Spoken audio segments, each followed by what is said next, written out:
Hello everybody, Swego here yet again with another top 5 list of Dead by Daylight killers. Before we begin, I would like to thank each and every single person that watched the first one. It's currently, at the time of me making this video, at 2.7 thousand views, which is my most viewed YouTube video to date. So I appreciate everyone that watched it. I hope you enjoyed this one as well. So let's begin. This is going to be a 0 to 5 rating system using 3 subjects. Pressure, slowing down survivor progress and making them work for their win. Chase, potential, starting and finishing chases fast.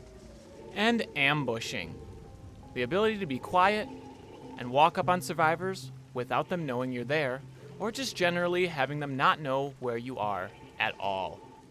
So let's begin with number 5, the Trapper. The Trapper, although not the worst killer in the game, has made the number 5 spot on this list because he is an M1 killer with no insta-down. His power requires you to find traps laying across the map, picking them up, and then finding a location to put them down at. So already, his pressure is going to be very low, because by the time you pick up traps and put them in a location that would be useful to you, the survivors will usually finish at least one generator, with a second one very shortly after. If you play Trapper a lot, you'll notice that you usually won't get a hook until at least a couple of generators are done. He doesn't have any speed. He's a regular 115 movement killer who is susceptible to every form of pallet looping just like most of the other killers in the game.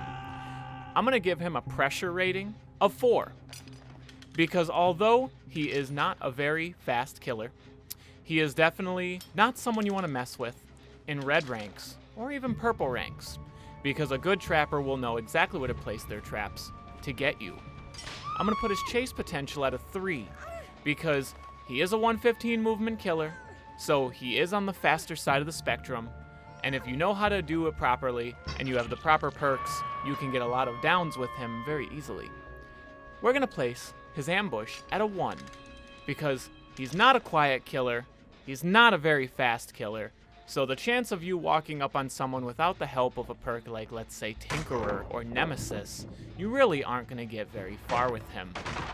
So with a pressure of 4, a chase potential of 3, and an ambush of 1, we're going to give him a grand total score of 2.5 out of 5.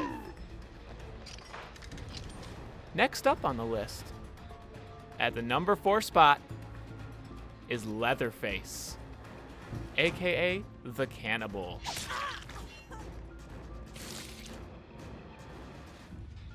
Now you're probably thinking, Swego, why would you put Leatherface why would you put him on this list? He's got an insta-down, he's great at camping, he's great for basement builds, and while all of that may be true, that's really all the Cannibal has going for him. He is a 115 movement speed killer, and his chainsaw does insta-down, yes, but activating the chainsaw slows him down, and you have to be very close to a survivor, almost touching their back, to actually get the down on them with it. And most survivors, especially as you start to get higher up in the rank, the survivors know how to exploit Leatherface's weakness, using vaults, using pallets, basically anything that can give a slight breakaway between you and them.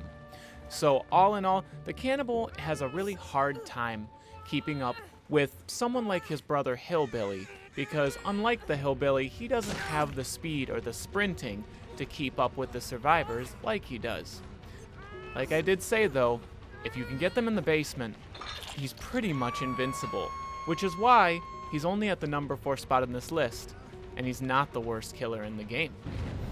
I'm gonna give Leatherface a pressure rating of 3, because it's not amazing, but it's not the worst either. If you're really good and you time your chainsaws very well, the insta-down does still help. I'm going to give him a chase potential of 3, because if you rev up your chainsaw right when they're running to a pallet and you can scare them into throwing it, you can break that pallet relatively quickly and continue the chase. But windows and vaults are still his weakness, which is why he's only getting a 3. And he's getting an ambush of 1 because he has no speed, he has a 32-meter terror radius, and he has no real way of sneaking up on survivors like Ghostface or the Pig would. So with a pressure of 3, a chase potential of 3, and an ambush of 1, we're going to give Leatherface a 2.5 out of 5.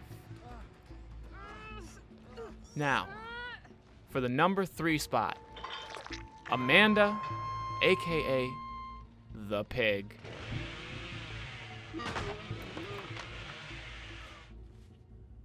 Now I know the Pig, being on the number 3 spot of this list, may seem controversial to some of you, because I know many people like the Pig, and many people think she is very strong. Let me tell you why I think otherwise. The Pig has 2 things working for her. That's her reverse bear traps, and the fact that she can erase her terror radius by crouching.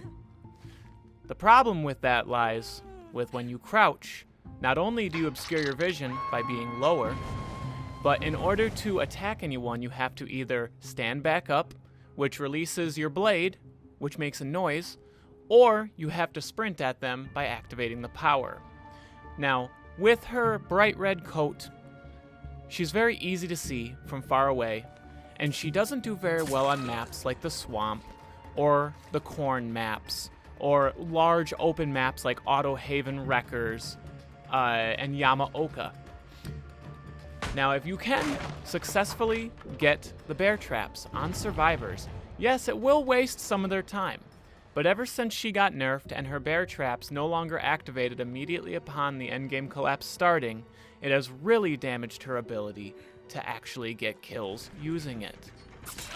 I'm going to give her a pressure rating of 2, because although she is quiet and survivors can be scared because they don't know where she's going to pop up, she has enough audible tells to tell a survivor where she is and give them enough ample time to get away, especially if they're using perks like Dead Hard or Sprint Burst.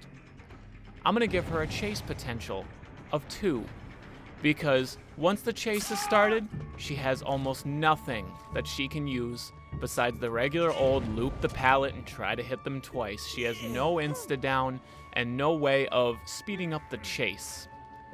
And we're going to give her an ambush rating of 3, because she is quiet, and if you know where a survivor is using an aura perk like Barbecue and Chili or Bitter Murmur, you can get close enough to probably get a hit before they even know where you are. Giving the Pig a grand score of 2.5 out of 5. Now, to the number 2 spot, the second worst killer in Dead by Daylight, Kenneth, aka the Clown.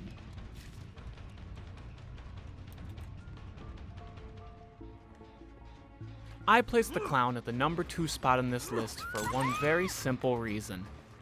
He's a very basic killer. He's a 115 movement speed M1 killer with no insta-down, and a power that not only slows him down as well as the survivors because his reload is very slow, but that's all he has are his slowdown bottles, the After Peace tonic.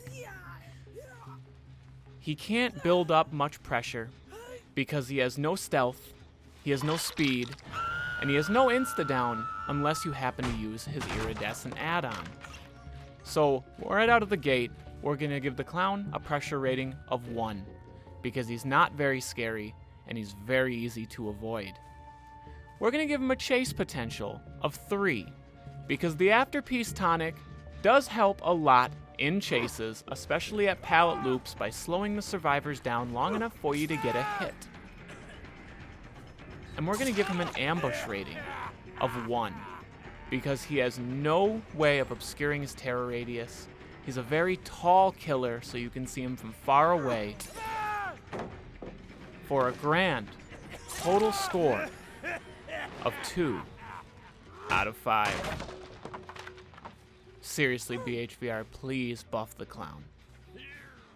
Now, onto the worst killer in Dead by Daylight, the absolute worst killer. Vommy Mommy herself, the Plague. The reason I put the Plague at the #1 spot on this list is much for the same reason why the Clown was at the #2 spot. Her power is very hard to utilize, and there are many moments where it's just downright not helpful at all.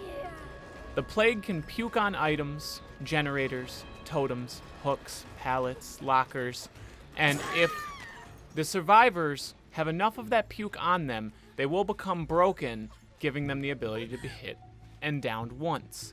But with Dead Hard being such a popular perk, and the ability to clean yourself off using the fountains being very convenient and fast, her power basically doesn't do anything, and the amount of effort you put in to keep them sick almost wastes more time than just M1ing them down and throwing them on a hook.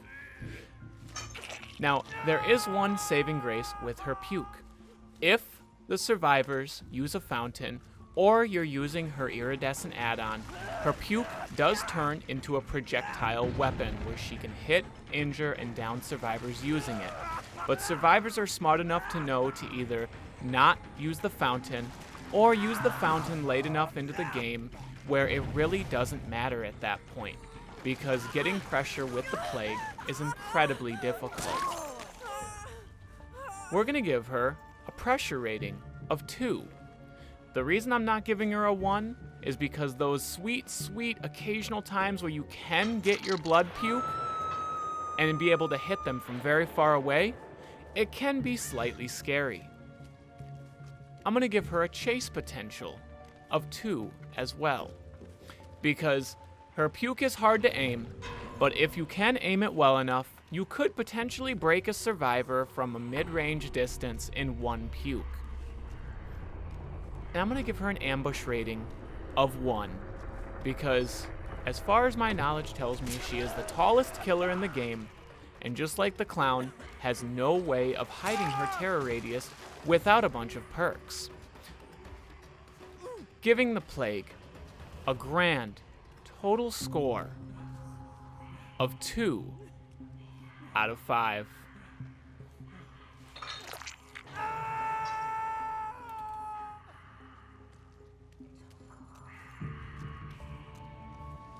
If you like this video and you'd like to see more, please subscribe to my channel. And don't forget to leave a comment in the comments section if you agree or disagree with my decisions. If you'd like to see more videos in this series and what you would like to see. I also stream at twitch.tv/Swego 6 days a week with Dead by Daylight and horror-related content if you want to drop by and say hi. So until next time, stay safe out there. Don't waste the God palette, and I'll see you in the fog.